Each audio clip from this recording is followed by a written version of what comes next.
Welcome to Physics for Fun and Profit. My name is Jay Sharping. I am the chair of the Department of Physics. I came to UC Merced in 2006 to help to create the physics program, and I'm really proud of how it's grown and how successful it is.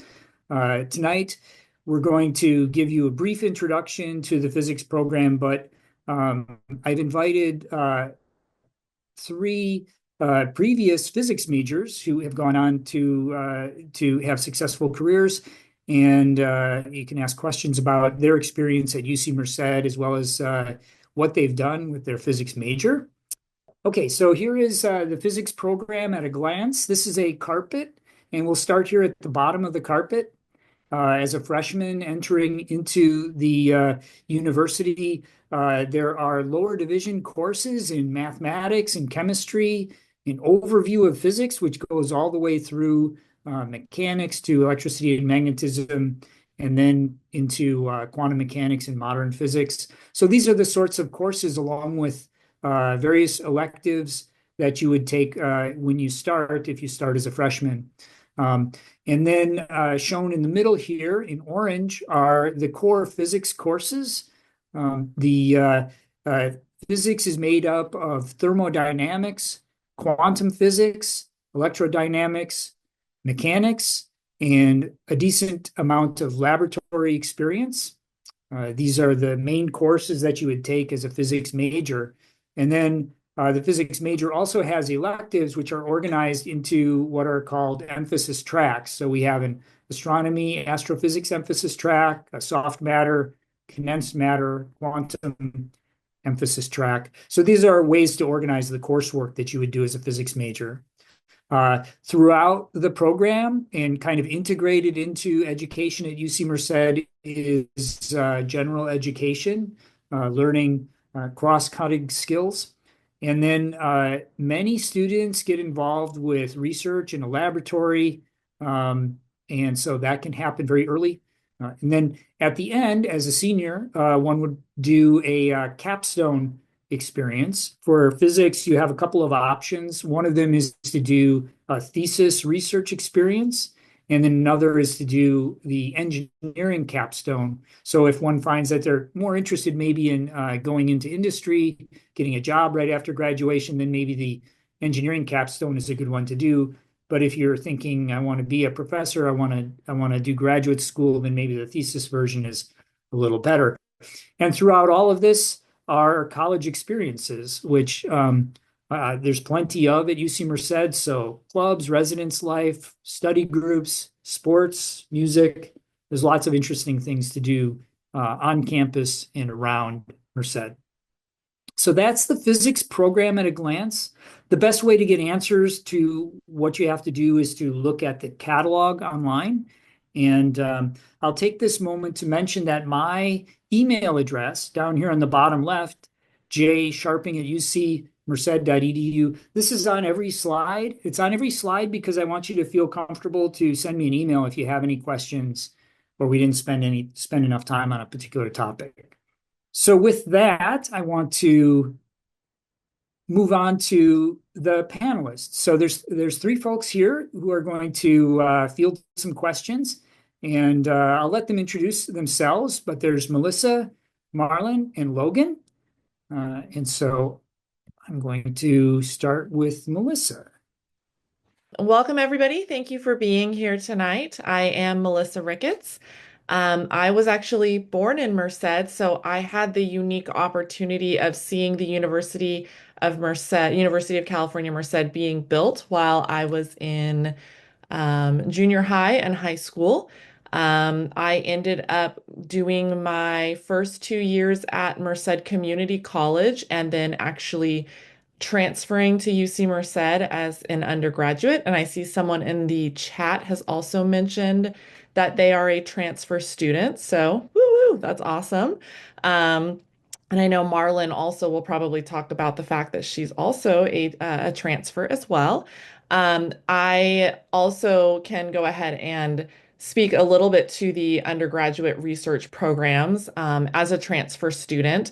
So one of the things I did right before I transferred was I actually had a unique opportunity to experience a little bit of research before transferring. So I got a summer internship at the Jefferson National Accelerator Facility, which was a wonderful opportunity to get my feet wet into physics research. And that was actually what sealed the deal for me because I discovered during that research project that I loved research.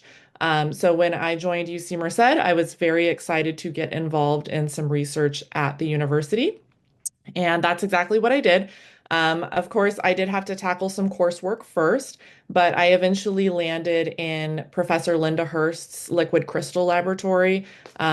She does all kinds of soft matter physics at UC Merced, and it was just an absolutely wonderful opportunity to work with her. It opened a lot of doors for me. I actually went the track of doing a thesis project. I did not do the capstone option, so I did a thesis project which took about a year and took up the kind of the entirety of my senior year at UC Merced, which also got me interested into going on to get a PhD. So I actually stuck around at UC Merced and I got my PhD in 2012. I completed my PhD in 2012 in non-imaging optics. As a result, I studied all sorts of things. I didn't just study optics, like Jay mentioned, the entire physics track. I took all kinds of different courses in physics at UC Merced, and it really gave me a very broad look at physics as a whole. Um, but then I went on to work for Acuity Brands, which is where I am currently employed now and have been employed there now for almost 9 years.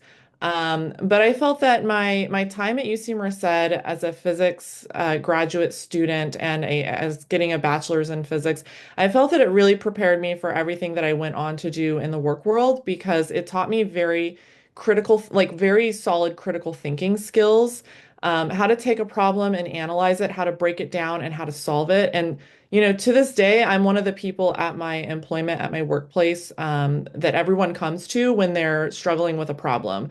I'm someone who can help them take a step back and break the problem down into all of its constituent parts and find the best approach to solve that problem. And I think that that's really the strength that studying physics brings. It really does help you to be a solid problem solver. And so that was something that I was able to really develop and hone at UC Merced as part of that physics program. Hi, thank you, Jay. So similar to Melissa, I was also a transfer student. I was at Rio Hondo College in Southern California, and I started off as a music major, which was, I wouldn't say like weird or off-brand, but like I hear that a lot of people go from music to physics or to STEM. So that was really cool. I then was really interested and intrigued in astronomy. So then I was like, hey, you know what?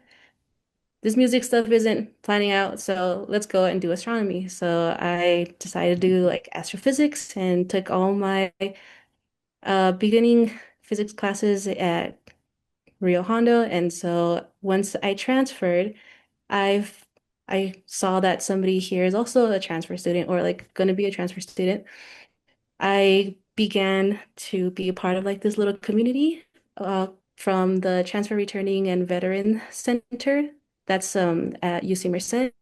So you should really look into that because, people from all sorts of background, you can find them there and they're very interesting to communicate with and to engage with. Then I had done some research with camp. So it's one of UROC's research, I guess, like little groups. So I did one in biophysics, and so I decided that biophysics wasn't my route. And when it was time to do my senior thesis, I went with Jay Sharping. During my last semester at UC Merced, I had been awarded the Margot F. Souza Award, and it felt pretty great. And I had also done a lot of outreach for the physics department, and I was also part of the astronomy club where I was the telescope technician, and that was like super cool. The astronomy club isn't just for those who are in STEM. Anybody and everybody should join and go to the events. I graduated in spring of 2025, and then from there I wasn't sure what path I should have taken or should take. And one day I decided to just look for jobs at national labs. And so now I'm here at Los Alamos, which is a really interesting path, but I'm here and I like it so much, and it's my favorite job so far. Thanks, Marlon. Actually, I want to get to Logan in a sec, but because there was such a nice matched question in the chat from Grayson, who is also an astronomy transfer student, the question was about for the capstone project, how did you go about finding a research project and, maybe what was the title of it and what did you learn from it? So, from my experience, I know that the two professors who were in astronomy, they were pretty booked up. They had like a lot of undergrads and grad students to worry about. So, I decided not to bother them with that, and I wanted to expand my, I guess, knowledge in how to attack like different physics problems. So, I went with Dr. Jing Zhu, and she had an emphasis in biophysics. And so my first project was to create a magnetic field ruler, which was like super interesting. To me, it wasn't my, I guess, my interest. It wasn't my calling. So because I wanted to go into more hands-on, I then decided to go into Jay Sharping's research because it was more hands-on and more dealing with optics. So though I did learn some stuff about biophysics, I now know that I want to go into a more of an optics route. Cool. Thanks, Marlon. Yeah, of Okay, course. so let me bring up the last panelist, Logan Adrian. Hello guys, my name is Logan Adrian. I graduated with Marlin in spring of 2025. Um, my path, being a physics major, is a little bit different. So I guess just starting out, I grew up in Merced, so all schooling, my whole entire upbringing was in Merced, and yeah, I think I graduated high school, and I knew I wanted to do science, but I didn't know exactly what. And at the time, I was like, oh, the human body's pretty cool, so I was a bio major my first year. And really, just the first year was me figuring out what my interests were, just handling the change to college. Even though, like growing up in Merced, it wasn't that much different than high school. But yeah, I think then at the end of it, I realized I was enjoying my math classes a lot more outside of class. I was doing a lot more like research on physics, listening to podcasts, reading books, and finding that like I was enjoying doing the physics homework more so than the biology. So then my second year I switched to physics, and I really enjoyed it. I enjoyed my beginning physics classes. All the intro stuff was really cool to me. And then in doing that, I kind of knew that the next step forward was research. So I did a little bit of research on that, and I started my first summer of research right after my sophomore year. So in that, I started with a program called UC Leads. It's also under the URock umbrella like camp, and I'll talk more about this later in the presentation. Uh, for just a general brief overview, it was like a 2-year research program that kind of treated their cohort as like mock grad school students. Very enlightening experience. I loved it. My first summer of research was with Jay Sharping, and we did cryogenic condensed matter. And then I continued doing research with him my junior year, and then I did another summer of research in a particle physics lab in UC Santa Cruz.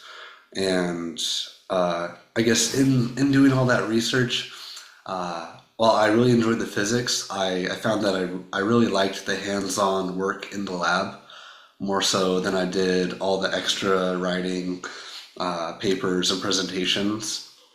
And in doing research, being around people like that, you get exposed to PhD students, postdocs, just regular lab technicians that are working in the lab with you. And I found that my interest was just being in the lab. So from there, it ended up being my senior year, and I realized I didn't really want to go and pursue a PhD. So I went the industry route. I went towards trying to become an engineer and use these skills that I gained in my physics degree. So in doing that, instead of doing the physics thesis research, like Jay said, I did the capstone engineering project instead. So I did that my senior year, which was a full year long project.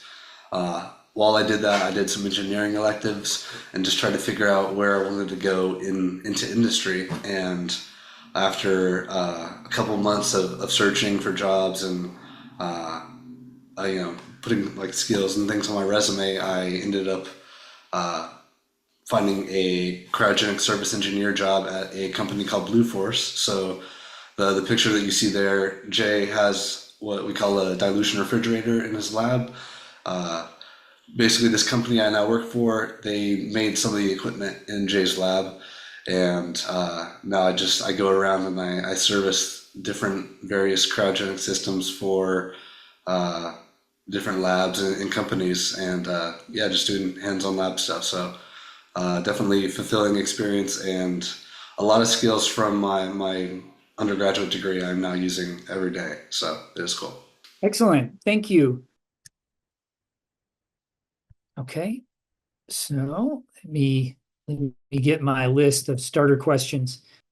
So maybe I'll start with Logan to start with, just going the reverse order. So what opportunities did you have at UC Merced, like research, internships, or whatever that mattered most to you?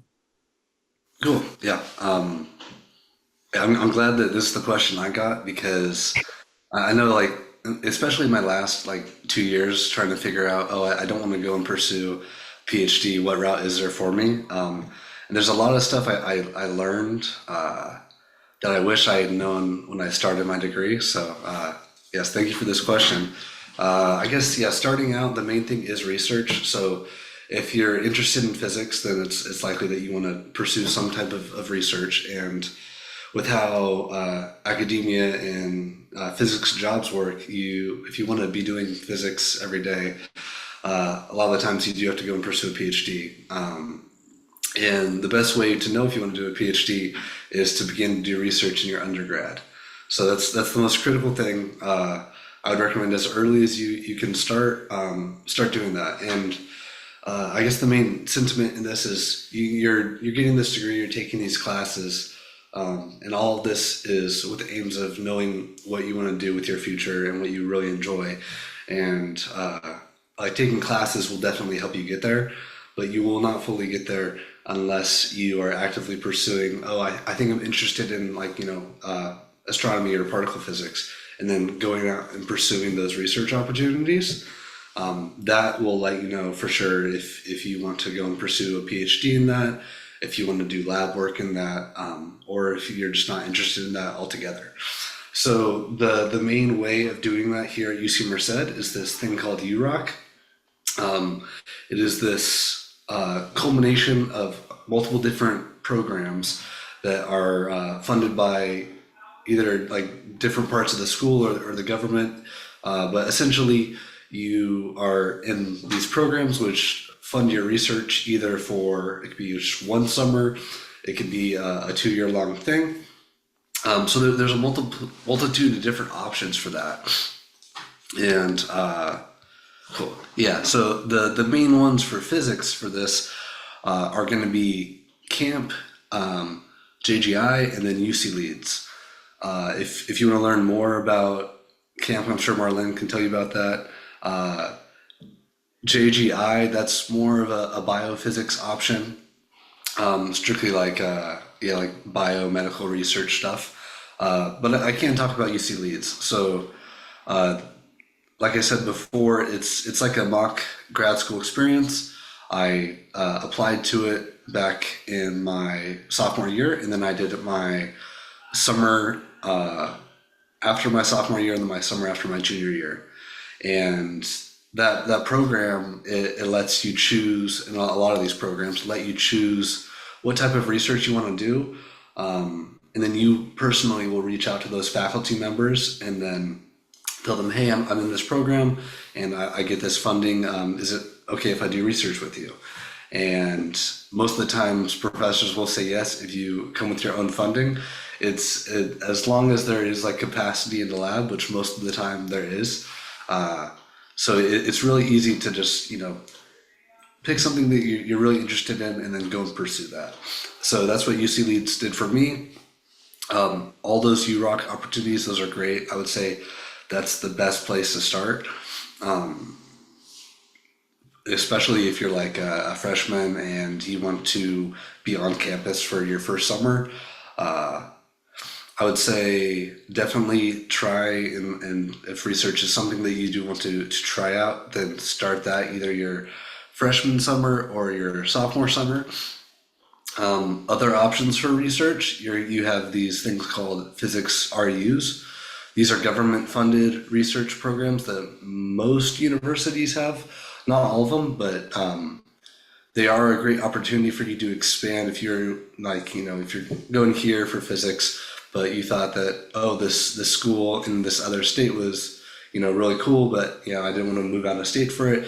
You could apply for the physics RU and then do that research experience as a way of, not only getting to visit a new campus, but you get to see a different type of research and gain that different experience, which is a perfect opportunity. And then other than that, for off campus, you also have national labs. Those also have internships for undergrads to do research. I know a lot of people from UC Merced that ended up doing those things, and that was very fulfilling for them. But as a whole, the main takeaway is like, do research. Make sure that you at least give it a shot, and see if it's for you, because that's ultimately going to be the first factor in determining what you want to do as a future career, either through a PhD or going to industry. And then I guess segueing from that, another really important thing that is kind of overlooked is internships that are not research based. So let's say you do end up doing a summer of research and you find that it's not for you. I don't know about everyone else here, but part of the reason that I did the physics degree is because I heard of how versatile a degree it was. You're really learning to solve problems, and that skill is able to get you jobs in multiple different fields, which is completely true. Like it's a very, very useful degree, and in my opinion, definitely one of the most valuable. But the only way that you can get the value out of that is if you are also gaining those other skills in those areas. So let's say that you don't want to go down the PhD route, but maybe you want to be like an engineer or data science. It'll be hard for you to go from just taking classes and then applying for those type of jobs. So the research helps you get into the PhD internships. If you could do like an internship in engineering or data science, that with your physics degree will definitely help you in the future going into industry like that. You want to be developing the skills, but also, again, just like finding out what you enjoy and then pursuing those things. So outside of that, you have clubs. So at UC Merced, we have SPS and Women in Physics. SPS, that's a great place to have like study groups. They have connections and they do events. I believe Marlene, you're in Women in Physics. That they also have things if you want to ask her about that. Other than that, there's also like, learning assistant or like TAing type jobs. You can tutor. That stuff will teach you if you're really interested in teaching others. And then, I guess that's really it as far as the different experiences that you can gain outside the classroom. To close it off, if you have any questions, I'm going to put my LinkedIn in the chat, so you could feel free to reach out to me. Feel free to take a picture of the slide so you can keep that throughout your 4 years. That's the slide that I wish I had when I started. That's really it, and I'm happy to answer any questions. Okay. Well, the question I had for Marlon was, why did you choose physics initially? I guess you said something about that, but maybe why did you choose physics eventually? So when I was in music, I saw that a lot of people kind of kept I wouldn't say like mundane, but I didn't see like a lot of my peers really striving for, I guess, being a better musician. And I wanted to be part of a culture that was like always pushing themselves to be a better student, you know? So growing up, I would always love going to Griffith Observatory in Southern California. And I was like, oh my God, like that'd be so cool. Then when high school came around, I was like, oh, I want to do music. So when I realized that, or I guess when my interests peaked elsewhere towards astronomy, I decided to like might as well go for it. And even though I was so close to getting like a degree in music, I didn't really want it anymore. It didn't like I didn't have that thrive to do it. I wanted to do physics because it was something new and interesting, and I just wanted to push myself to see if I can, achieve something. And it was the best decision I've ever had and ever made. It was very fulfilling seeing a bunch of people in STEM and just like physics coming together and solving problems, actually communicating, and then even like outside of school, I would just, hang out and I have friends to this day that I met from community college and we're still in contact and we celebrate each other's wins and we're there for each other's losses. And it's just, I don't know, it's just like a beautiful community that you can really have with not just physics, but in STEM. And now you're at Los Alamos National Laboratory, probably a place you maybe never envisioned yourself. No, definitely not. Yeah, if you would have told, music major Marlene that I was going to be at a national lab, be like, everybody says it like, oh, you're crazy, I'm never going to believe that. But yeah, I'm here and it's like, wow, it's like so insane. Yeah. Melissa, what are you doing now and how did physics prepare you? So I work with light on a daily basis, and as some of my physics peers here will know, you do study a lot of light in physics. I got to learn the fundamentals of light and physics during school, and now I work with it more in an engineering capacity. So I design optics for lights. So what I mean by this is if you go outside and you see like street lights, or you go to a parking lot and you see lights in a parking lot, or you look up in your ceiling right now in whatever room you're sitting in, chances are there's a light somewhere in that room. I actually designed the optics that go on those lights that shape the light coming out of the luminaire. And the cool thing about being a physics major was that I got to study light and how it behaves. So when I went into a more engineering role, I was able to bring a very unique perspective because a lot of my peers in my current role, they just don't understand light from a fundamental basis. They understand how to, put pieces of sheet metal together and screw things together and how to build things, but they don't understand kind of the fundamentals of like what they're really doing when they're putting all these things together and how they're really shaping light and, manipulating light by building all of these different light fixtures. So it's really cool that I got to learn all of the fundamentals.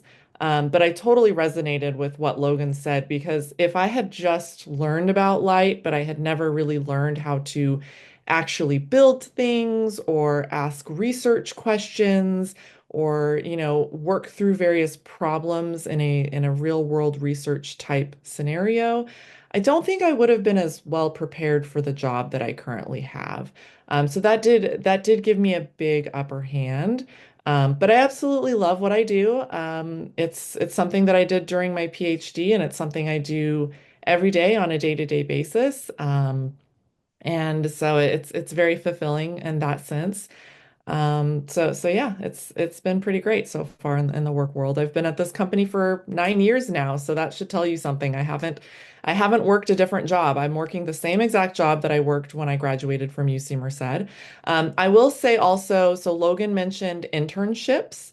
I will say that that is definitely as a physics major, and I would say in a lot of other STEM majors as well, that is something that is very worth pursuing.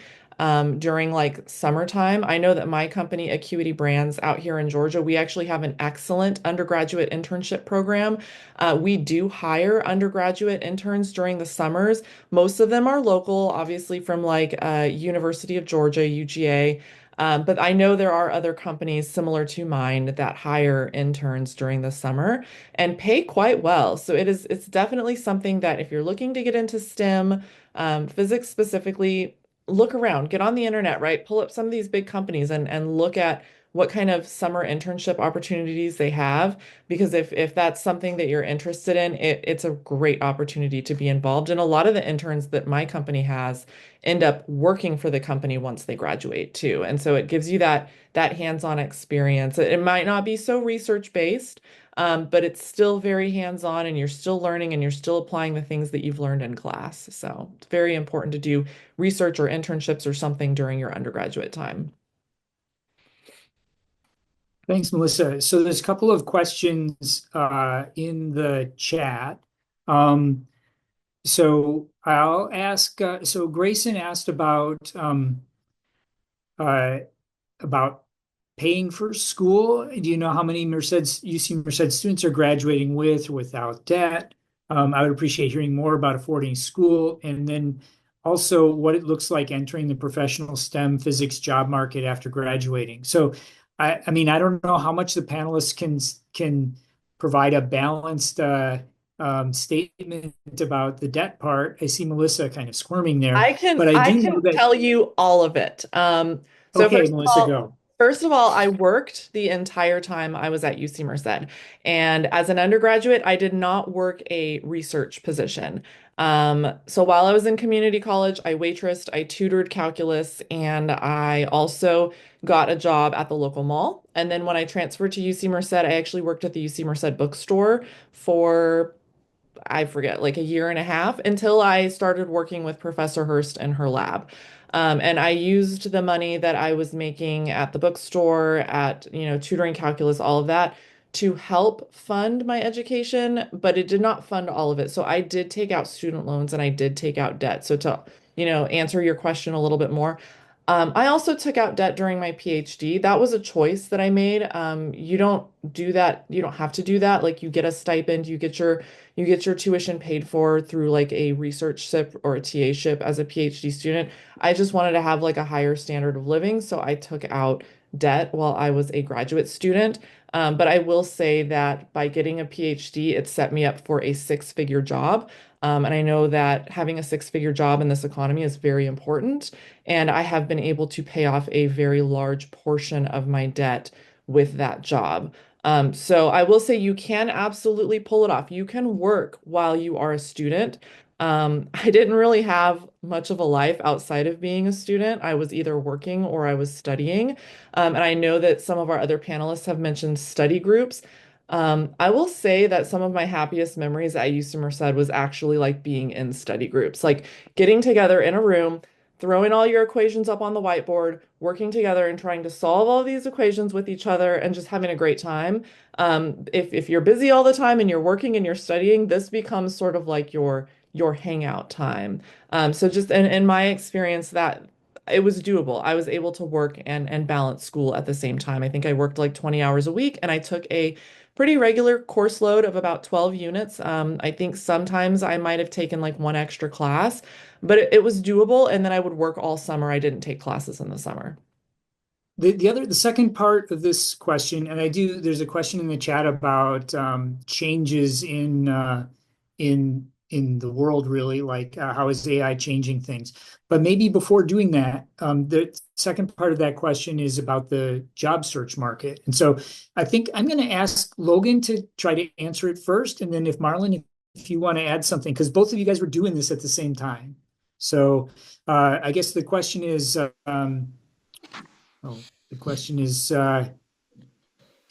no longer showing. But yeah, how did you find the STEM job market as a physics major?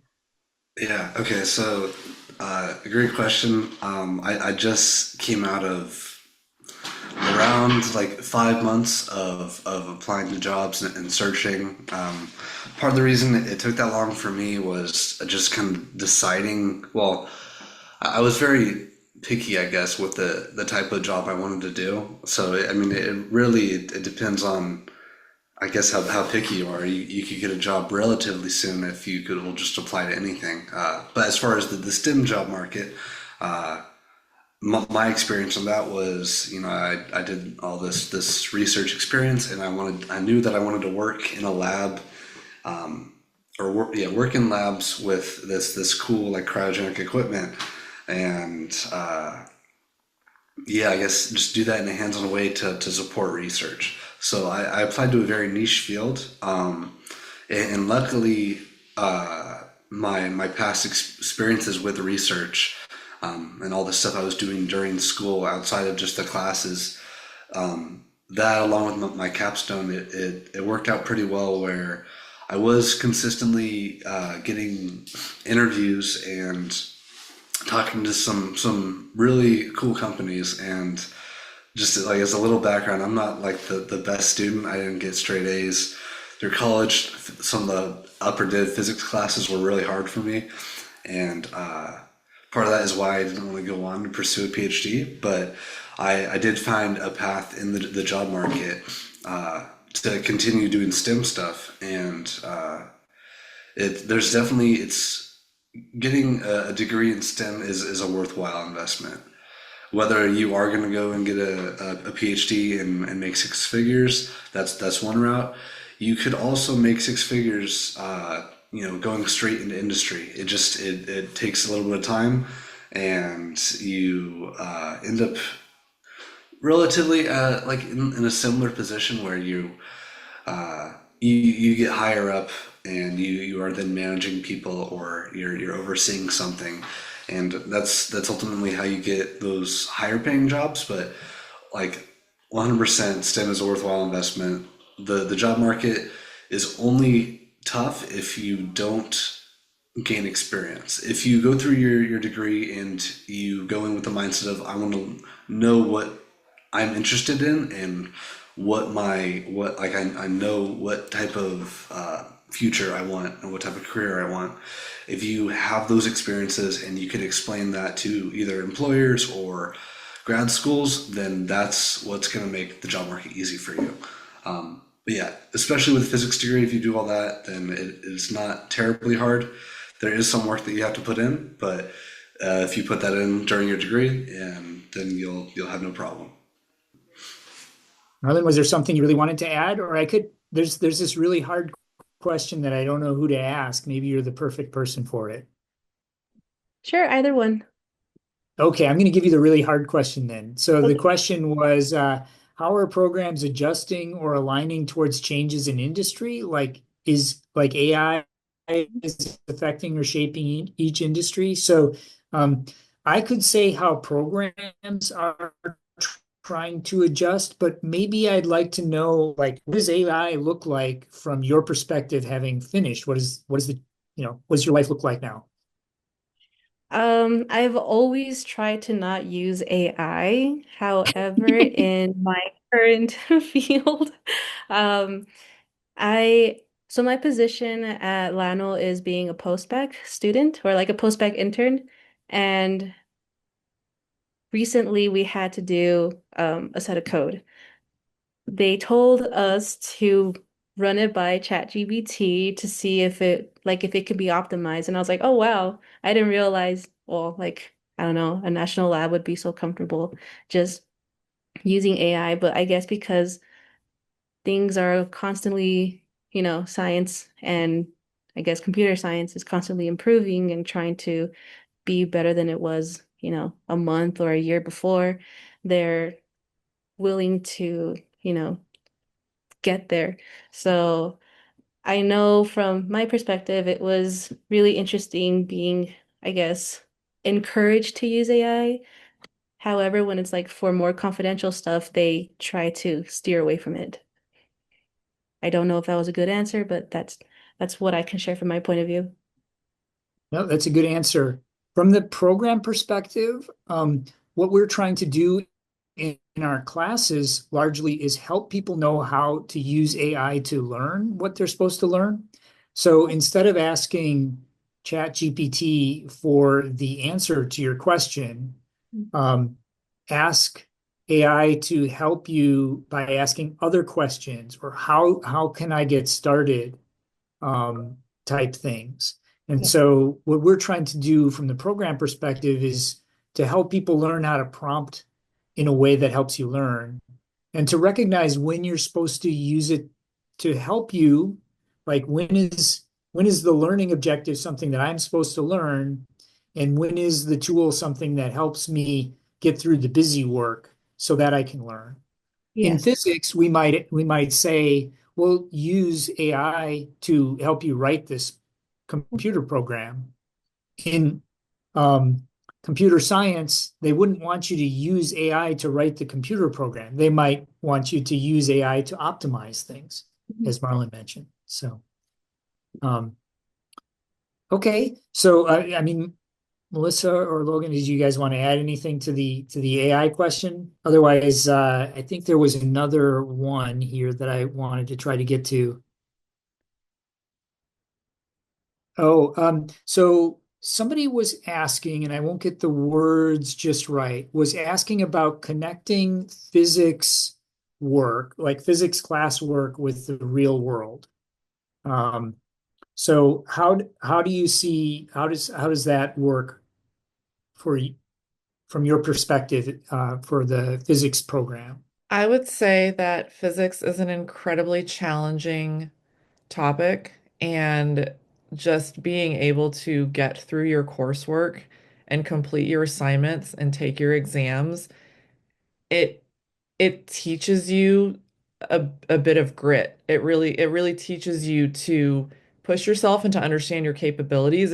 It's not easy. I mean, I know there are a lot of majors out there that aren't easy, but I mean, there's a reason when you tell people, oh, I'm studying physics, that they're like, because it has a reputation for being difficult, and it really is difficult. It never, for me personally, it never came easy for me. I was not a straight A student. I was lucky if I got A's, B's, and C's, and I had to really work at it. But I felt that it prepared me for life in general, and that I always tell myself now, like, if I could tackle a physics class, like whatever I'm dealing with in real life, like I can get through this, you know? So I feel like it just prepares you as an individual, as a human, to tackle difficulties in real life by just getting through a physics program or a physics a course, right? One of the attendees is interested in becoming a neurosurgeon, and Yes, has been informed that physics is a good major for that could help with that. However, they will be majoring in neuroscience, but we're wondering how physics would help in their major, so that they could take separate classes like online or for summer school. sure.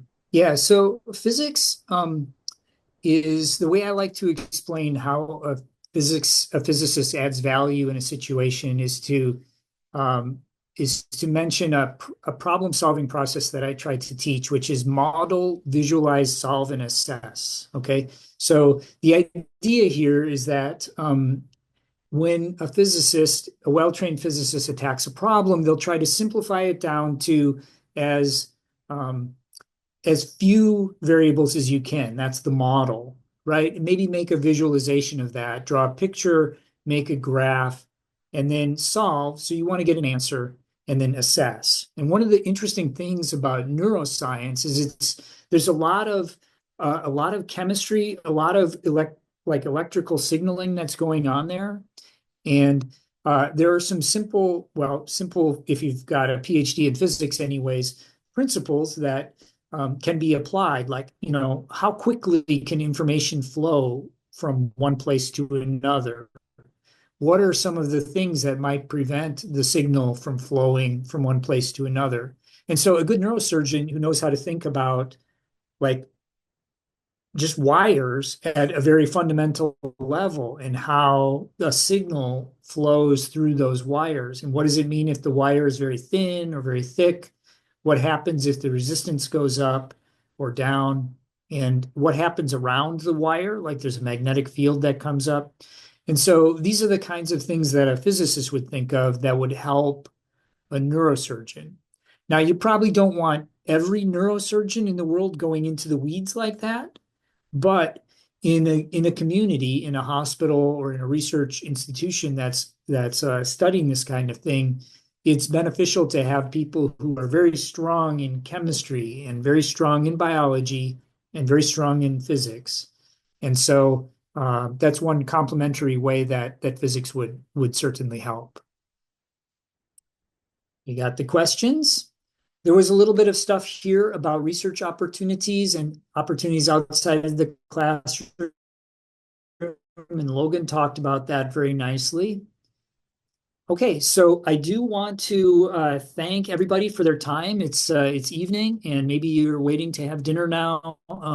Maybe you're waiting to go to bed. Two of our panelists are on Eastern Daylight Time, so they're probably a little bit tired. I'm very grateful for Melissa and Marlon and Logan for joining us tonight and sharing their experiences.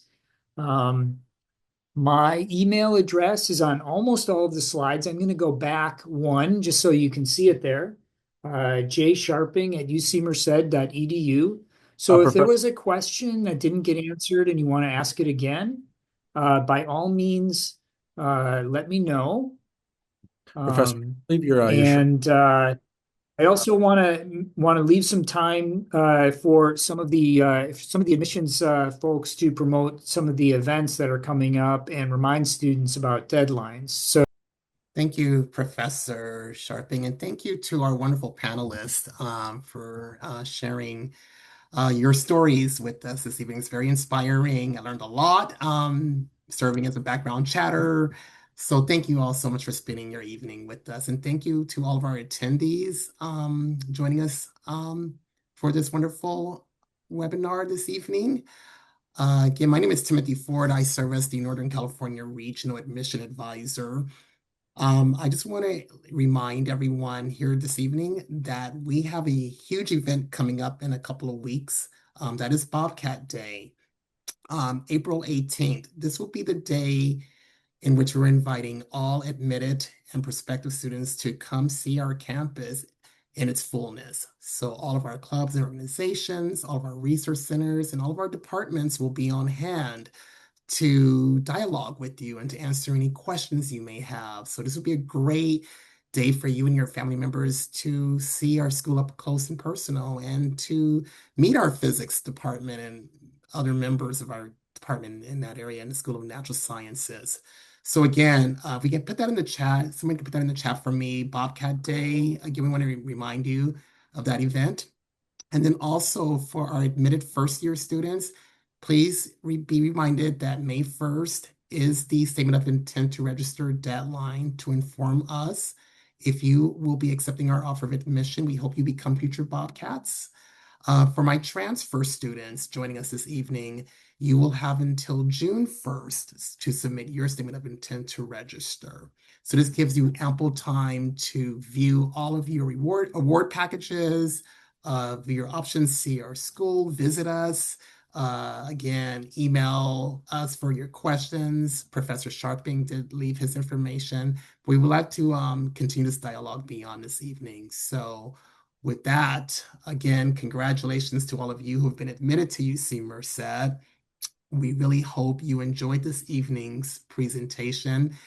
And again, I wish just to give special shout outs to our presenter, Professor Sharping, Marlene, Logan, and Melissa, and also our student ambassadors, Alejandro and Siri, who were serving in the background, answering those questions that came through. So again, thank you all so much for joining us this evening.